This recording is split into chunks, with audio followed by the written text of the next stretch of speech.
advanced radioactive iodine-refractory differentiated thyroid cancer. Please welcome Dr. Marcia Brose, Assistant Professor of Otolaryngology and Head and Neck Surgery at the Abramson Cancer Center and the Perelman School of Medicine at the University of Pennsylvania. Dr. Brose, thank you.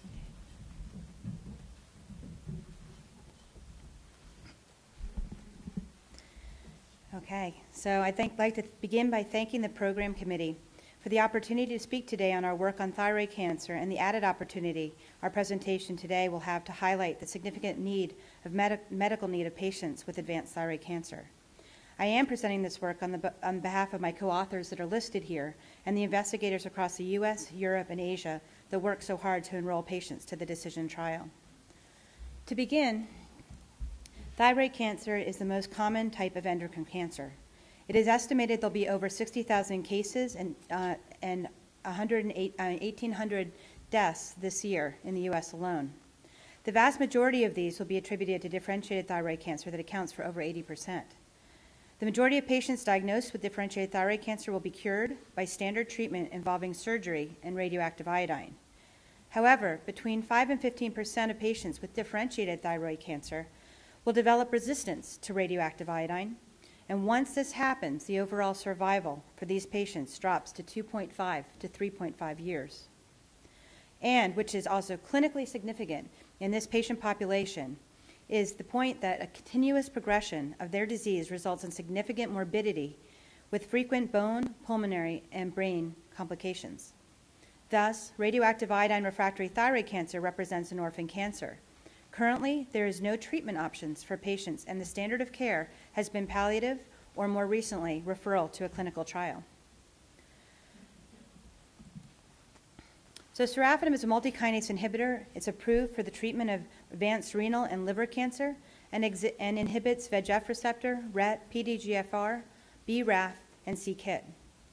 Based on the activity in earlier phase 2 studies, DECISION was designed as a double-blind, randomized phase 3 trial of Sorafenib to assess the efficacy and safety in patients with progressing differentiated thyroid cancer that is refractory to radioactive iodine. The study design is presented here.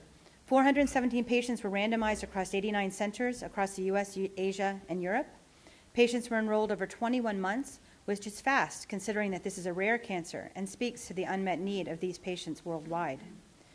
Patients were randomized 1-to-1, and the primary endpoint was progression-free survival assessed by independent central review. At progression, patients were allowed to be unblinded, and if they were on placebo, they were allowed to cross over to the open-label Sorafenib. Secondary endpoints for the study included overall survival, response, and safety, among others.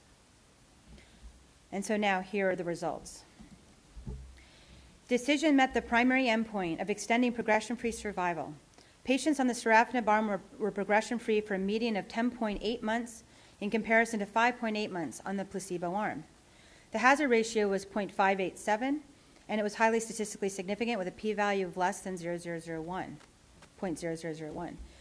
So, in addition to showing that the almost doubling of the progression-free survival on this slide, I also want to point out that the median progression-free survival on the placebo arm was only 5.8 months. In short, and it's short, and this reflects that unlike radioactive iodine-sensitive disease that can be indolent, the patients that were enrolled on DECISION represent a group of patients with clearly progressing disease. Of note, the median overall survival has not been reached, and further analysis are planned. This slide shows the maximal reduction in size of the target lesions followed on DECISION. All scans were assessed by central review. There were no complete responses observed on this study. However, partial responses were observed in 12.2% of patients on Sorafenib arm compared to 0.5% on the placebo arm, and this was statistically significant. However, as you can see, Sorafenib reduced tumor size in 75% of patients. And while this was a smaller number of patients, while the decrease was less than, there was a smaller number of decreases in the placebo arm. However, and this is the important point, while tumor shrinkage for many patients did not reach 30%, the cutoff for a partial response, the shrinkage observed was often sufficient to alleviate symptoms in symptomatic patients. So the most common treatment-emergent adverse events are listed here and include hand-foot skin reaction, diarrhea, alopecia, rash, fatigue, weight loss, and hypertension. Overall, these events reflect the known toxicities for sorafenib.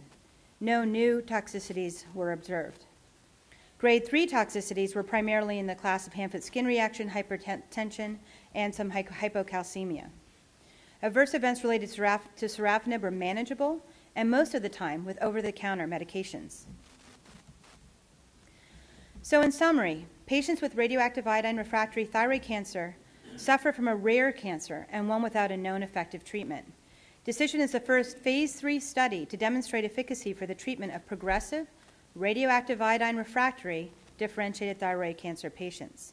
The median progression-free survival was extended from 5.8 months to 10.8 months on the sorafenib arm. The safety results are consistent with the known safety profile of sorafenib, including hand-foot skin reaction, diarrhea, alopecia, rash, fatigue, and hypertension.